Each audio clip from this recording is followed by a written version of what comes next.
Sebuah permukiman di Kecamatan Krian, Sidoarjo menjadi sentra pangkas rambut. Di jalanan sepanjang sekitar 500 meter ada 13 kios pangkas rambut. Tiap kios punya pelanggan fanatiknya masing-masing. Dan beragam cerita dari balik tangan terampil para juru pangkas ini pun menjadi warna sisi kota Sidoarjo.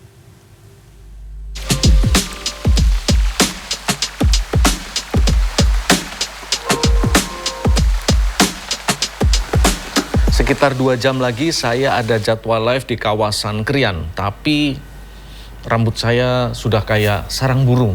Dan kebetulan di kawasan sana ada banyak barbershop atau pangkas rambut yang buka. Saya akan ke sana supaya tambah cakep nanti waktu live. Di kiri kanan jalan sepanjang ruas Jagalan 1 Krian Sidoarjo ini berderet belasan kios pangkas rambut. Ada yang berhadapan, banyak juga yang bersebelahan. Mereka selalu up to date dengan model rambut terbaru. Mulet, brush fade, French curl, comma hair, atau undercut. Bisa dipesan di sini. Ada yang sudah punya model rambut favorit, tapi ada juga yang minta pertimbangan para juru pangkas rambut. Potongan seperti apa yang cocok untuk mereka. Di kawasan Jagalan ini ada paling tidak 13 tempat pangkas rambut. Nah, saya akan mencoba ke salah satunya supaya rambut saya yang kayak sarang burung ini nantinya cakep kayak sarang ew. Ubur-ubur ikan lele, waktunya cukur le. Oh, dipotong apa, Mas? Kebanyakan para juru pangkas rambut di sini tidak pernah belajar memotong rambut secara formal melalui kursus. Skill mereka dapatkan dari pengalaman dan juga jam terbang. Sesekali juga dari menonton video tutorial di media sosial. Seperti Wahyu Alex yang memangkas rambut saya. Mantan pekerja di resto siap saji ini memutuskan banting setir karena antara penghasilan dengan jadwal kerja di resto selama 3 tahun. Wah, dirasa tidak sesuai. Menjadi capster atau juru pangkas rambut bisa memberinya penghasilan lebih. Di awal belajar, ini ibarat kerja sosial baginya. Selama 3 bulan, ia hanya menyapu potongan rambut dan melihat bagaimana cara memotong. Tidak digaji. Kadangkala membelikan minuman buat orang yang bersedia dipotong rambutnya untuk praktek memangkas rambut. Mas, ini Anda bisa motong gini kursus atau apa, Mas? Saya pertama motong ya belajar dari otodidak, Om. Loh, itu otodidak? Terus orang-orang pertama yang Mas potong siapa? Orang-orang yang pertama saya potong ya tukang beca, pengemis, terus orang yang tidak mampu gitu. Loh, hasilnya? Hasilnya ya alhamdulillah step by step ya bisa. Loh, step by step lah. Terus saya ini gimana? Ya tenang aja. Oh, sudah pengalaman? Alhamdulillah saya sudah mulai dari 2015 pakai motor. Oh, hampir 10 tahun berarti ya? Oh, oke, gas terus. Setiap kios memiliki pelanggan fanatik masing-masing. Bahkan nih ada pelanggan yang hanya cocok dengan hasil potongan juru pangkas tertentu. Seperti Fafan yang sehari-hari bekerja sebagai pasukan pemadam kebakaran. Meski sering bertarung memadamkan api, baginya tampil rapi adalah sebuah keharusan. Karena orangnya yang motong ramah dan hasilnya memuaskan. Pernah nggak potong di daerah lain selain di Jagalan?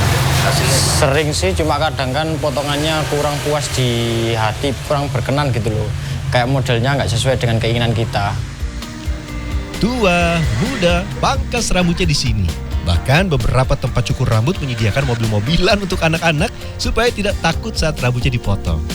Sebenarnya potong rambut di Jagalan 1 ini untuk laki-laki, tapi ada juga loh perempuan yang minta rambutnya dipotong di sini dengan model pendek seperti rambut laki-laki. Wow. Para juru pangkas ini mendapatkan penghasilan melalui berbagai sistem bagi hasil dengan pemilik kios. Ada yang mendapat Rp10.000 tiap kepala, tapi ada juga yang harus setor Rp50.000 dulu atau 3 orang pertama yang rambutnya mereka pangkas. Pembayaran orang keempat dan seterusnya boleh mereka ambil. Keberadaan belasan kios pangkas rambut di sini tidak lepas dari peran Muhammad Mutrofin atau Rofin, juru pangkas rambut Mas Bro. Pada tahun 2011, ia dan seorang temannya menjadi pionir membuka jasa potong rambut di Jagalan 1, lalu keduanya pecah kongsi.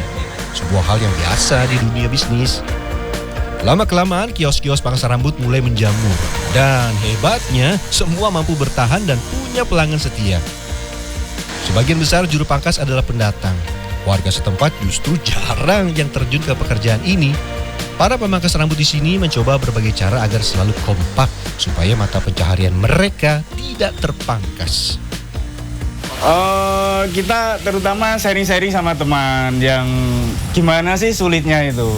Sulitnya tren seumpama potongan basket ya. Itu kan harus ngefit itu antara gradasi sama line harus serata mungkin kan. Nah, itu gimana? Sharing sama teman-teman. Jadi, oh gini pakai ukuran nomor setengah, nomor 0, nah gini cara menghapusnya. Jadi yo dipraktekkan sama teman-teman juga.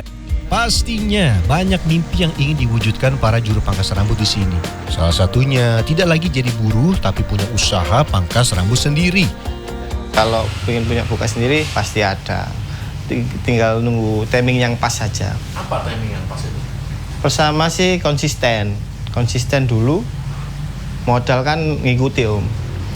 Kalau konsisten dalam hal buka pagi, konsisten terus. Nah itu bisa melancarkan usaha kita nanti kalau pas buka sendiri. Saya pun punya mimpi sebelum kesini, yaitu bisa kelihatan muda 20 tahun. Ini adalah saya sebelum potong dengan penampakan rambut masih seperti tumpukan jerami.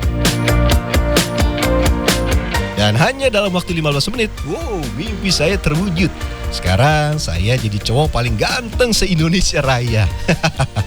Nah, setelah cukur selama kurang lebih 15 menit, juga keramas, sekarang saya sudah ganteng dan siap untuk live report untuk CNN Indonesia. Andreas Wicaksono, Didin Iswandani, Sidoarjo, Jawa Timur.